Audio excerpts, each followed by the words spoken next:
For a second time, US President-elect Donald Trump has been named Time magazine's Person of the Year. James Matthews has more.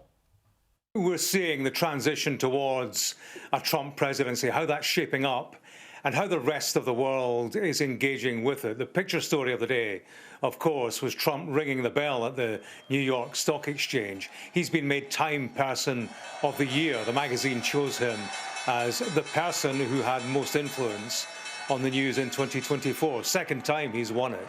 There was some serious news behind the celebration. However, in an interview to accompany the award, he said a few things. Foreign policy certainly was addressed.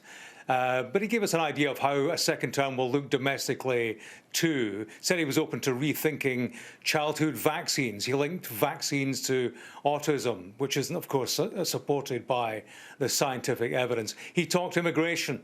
Was asked about large camps that might be needed for people being deported. He said he was open to that. But on foreign policy, remarks that he made today on Ukraine won't necessarily settle nerves in Kyiv.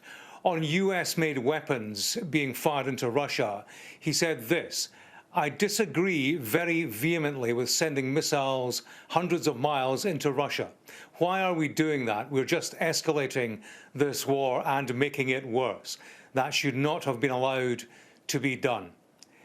And he went on, now they're doing not only missiles, but they're doing other types of weapons. And I think that's a very big mistake, very big mistake. So strident stuff. He added that he would use American support for Ukraine as leverage in negotiating a settlement with the Russians. He was asked about abandoning Ukraine, and he said, "I want to reach an agreement, and the only way you're going to reach an agreement is not to abandon." So I think overall, what we heard was a mixed message rather than a clear definition of Donald Trump's thinking on where he stands vis-à-vis Ukraine. It will worry Kyiv, and as we've heard, it's clearly worrying NATO.